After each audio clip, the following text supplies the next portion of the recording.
Continuing to read from A Mountain in Tibet, from page 161. When I realized I needed to abandon the life I was living, there was only one place for me to go.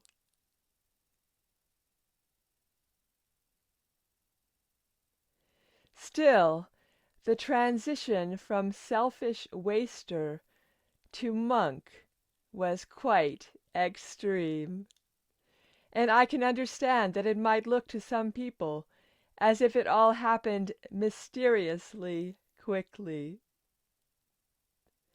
Even now, when I'm telling my story and I come to this part, some people look at me quizzically, as if to say, "How did you change so fast? What was the process?"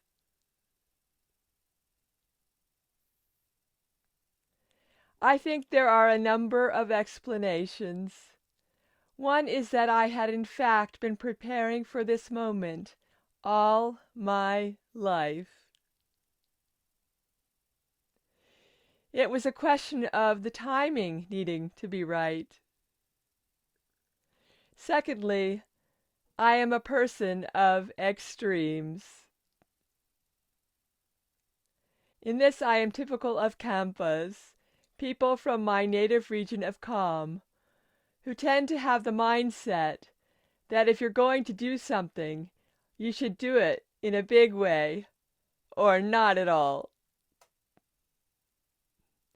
So, for example, I never drank alcohol again after that morning in Boulder, Colorado. Moderation is simply not my way. I'm an all-or-nothing kind of person. That's why I never took drugs.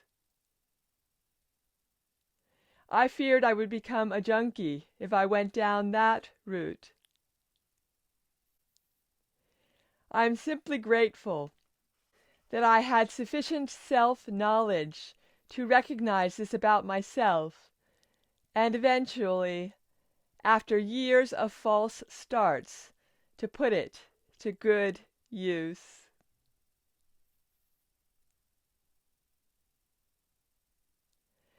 The third explanation is that such transformations are ultimately a bit mysterious. Can any of us truly say that we know why we do what we do? Why do we fall in love? Why do we choose the person we marry? In each case there will be many reasons, but there is also mystery.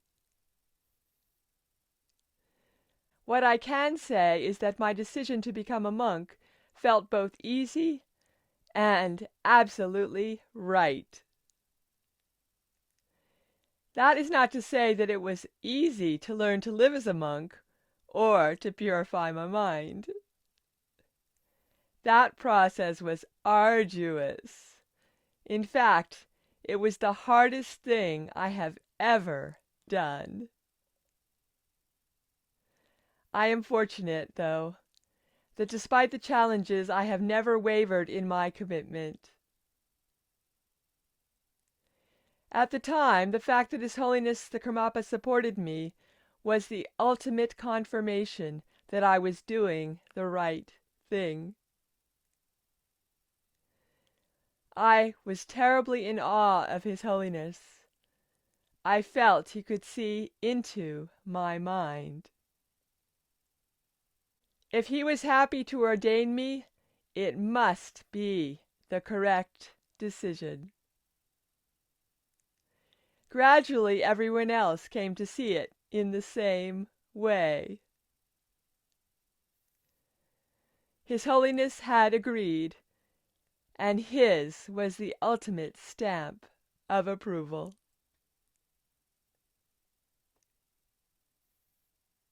By far the most significant voice of support was my brother's. From the moment His Holiness agreed to my request, Akong was supportive.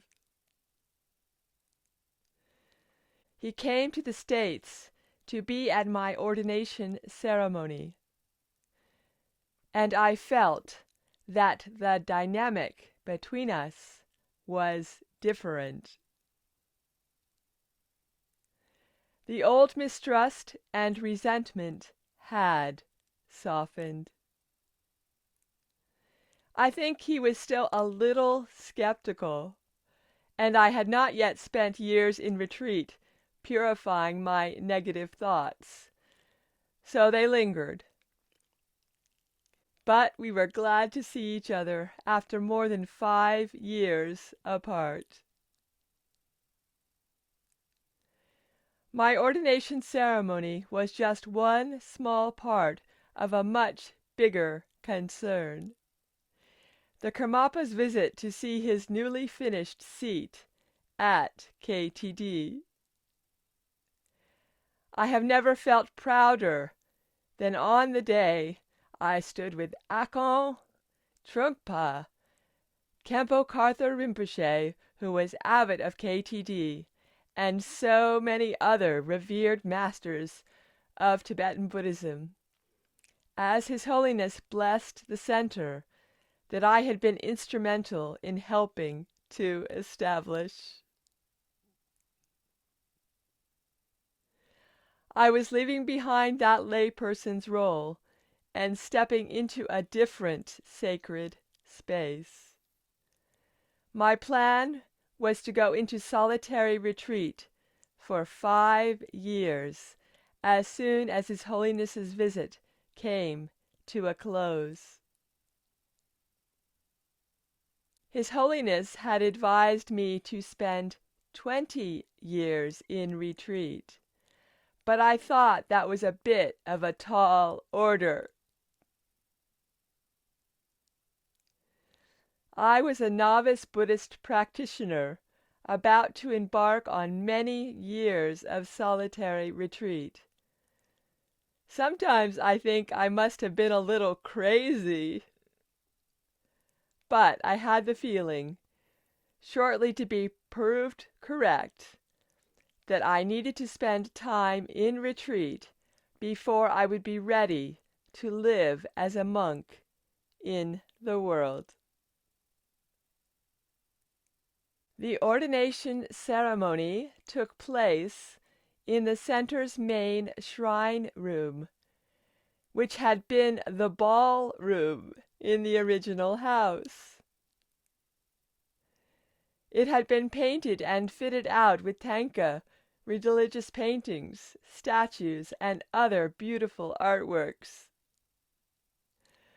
There were 2 of us taking ordination, me and another man, a European. I wasn't nervous at all. The ceremony took all day and required 10 masters of the Kagyu lineage to officiate. But I was guided through the words, and I felt a deep feeling of peace and rightness. The warmth of the community was wonderful. I felt the total support of everyone who was there. Above all, I was immensely grateful to His Holiness. I felt deeply privileged. After the ceremony, I was no longer Jamdrak, Akon's little brother, scoundrel and waster. I was now Yeshe Losal. This filled me with happiness. I spent the night after the ceremony in a tent on the grounds of KTD. I had offered my bungalow, where I was planning to live in retreat, to Akong, so he would be comfortable. Just as I was preparing to go to sleep, I heard someone unzipping my tent. A very attractive woman from the community popped her head through the opening and clambered in. She had been flirting with me for days, but I couldn't believe she had come to pay me a visit. "What are you doing?" I asked her. For answer, she tried to kiss me. I was totally shocked. I was a monk now. I was a different person. But apparently not that different, because I felt the familiar pull of desire. I didn't hesitate. I scrambled out of the tent and ran away from her as fast as I could. It is difficult to become a different person overnight, or in this case, during just one day, even if it is the day of one's ordination. I had spent years indulging myself with no thought for the consequences.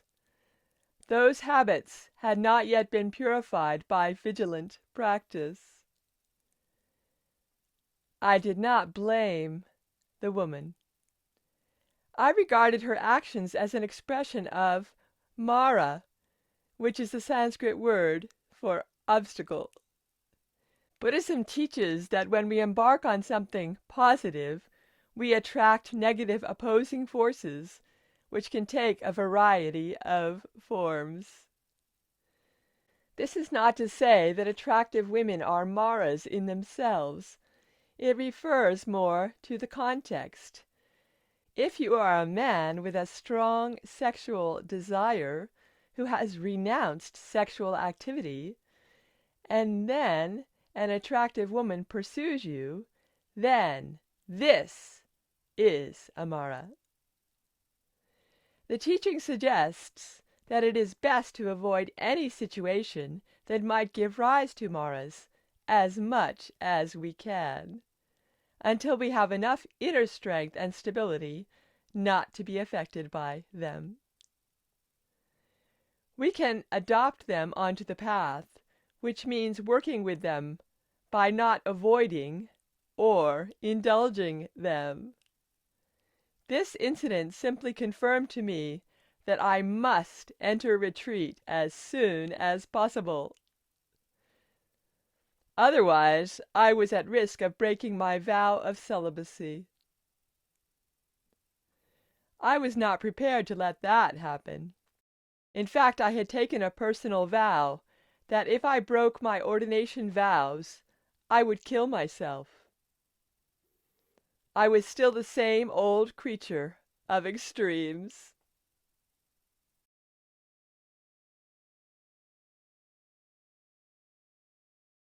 Continuing our conversation and reflections from A Mountain in Tibet, from page 161. It's nice. A lot of his friends come to see him when he took his ordination, and I think a lot of them, he might have some of them envied him. I thought a lot of them would like to be able to do that, but they couldn't. And seeing him doing it, they envied him. So that was very good thing he did to show people what he can be done, isn't it? Is that a good example? Positive example? That's a good positive example, yeah. Aye. So I knew, and all that time, the retreat was on his mind. Yes. Yeah, usually people do group retreats before they do a solitary retreat. But Lama Yeshe just went into doing a solitary retreat right away. Yes, he had a very special path, didn't he? Yeah. That His Holiness the Karmapa recognized from the start. Mm-hmm. Because he didn't seem to be advising him to do it in the way that people might normally do it. That's right. He had his own very special path. Yeah, we had it from the very top people. That's right. He was told, this is the way you will do it. Yes. It's beautiful the way the teachings are that flexible, because there certainly is a benefit of having a set procedure. And at the same time, there's a great openness to the fact that people may have different karmas, and they may be picking up where they left off instead of going through the whole process from beginning to the end. Right. So this is a very beautiful flexibility within the tradition. Yeah. So usually where there's a great dharma, there's a great demon, and when he went to stay in the tent, he got tested, and he got tested Immediately. He got tested immediately. Just within a few hours, wasn't it? That's correct. Yeah. It wasn't like any time later. All of a sudden, there was the temptation right there. That's right. Tested it right there and then. So he had to be clear, didn't he? That's right. Because if he'd given out a mixed message at that moment, it would have all gone very confusing. Yeah. He had to be certain that he was on a path he was on, and that having a sexual relationship with a woman was not going to be part of that if he was going to keep his celibacy vow. That's right. What a big test right away. Yeah. Just within a few hours of him taking the vows to begin with. And then, of course, I suppose there'll be a lot of hard things too. When he goes into retreat, all the things that will come up in his mind. Of course. You know, the inner as well as the outer. All the demons that shows up, you know, will show up. Yes. Even show their form and call out your name. Yes. Yes. Yes, there's a way that it comes, isn't it? If we have other people around us, then it can be projected onto other people. Yeah. But if we're alone, or in a very isolated place, it's our thoughts without any other filter. Yeah. It's just coming out of us directly. That's right. So it takes a certain degree of stick-with-itness to persevere under those conditions, doesn't it? Yeah, just like Milarepa, when all the demons started showing up, didn't they? Yes, that's right. This is what happens in a solitary retreat. I think that's maybe why is a solitary more difficult than a group retreat. Very much so, yes. Yeah, because of these things that you've got to deal with. If you've never dealt with them before, it can be very hard, you know? Yes. Yeah. The Lamaras always seem to come, don't they, in the way that is hardest for us, as if it's been tailor-made, custom designed to push all of our buttons or to bring all of our unfinished business up to the surface in exactly the way that will irritate us or throw us off course. So you get maybe in retreat, you'll maybe get many tests, and if you overcome them, then that's it. You either can go one way, you drop, or you overcome. Triumph Over them. Yes. Yeah.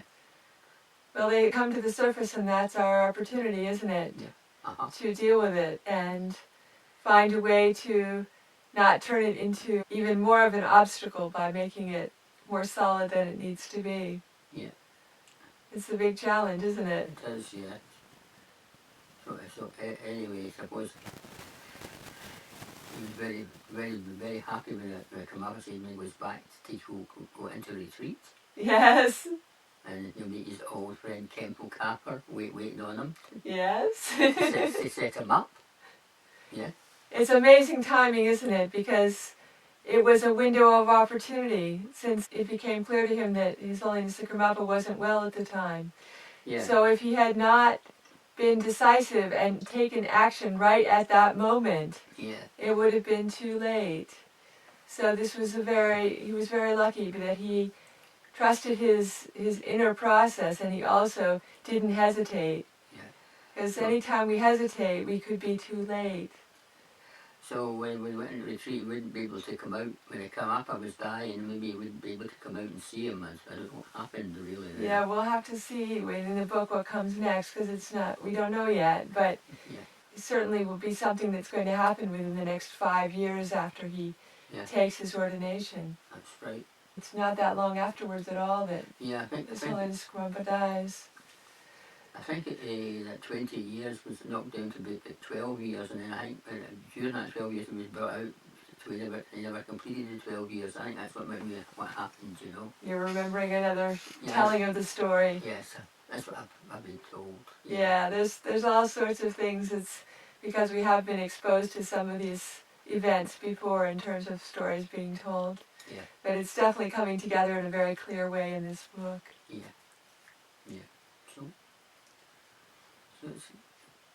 good things worked out well and good. And Shom Trungpa come to see him. Rinpoche came to see him. That was very good. And Jamgon Kodro had a good talk to him. Yes, he Yeah. had support on all sides, didn't he? That's right. All the special people he had that were nearby were able to come and be present during his ordination. That's Very, right. very wonderful That's indeed. Right. It was a big surprise to me to see that being among all the things you had to learn. So many things to do. Yes.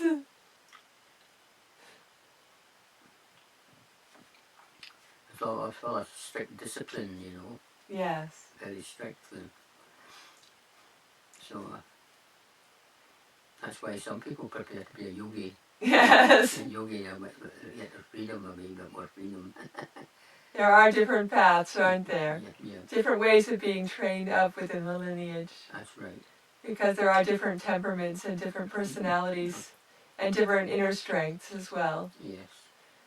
And different karmas. Yeah. We have different purposes, don't we?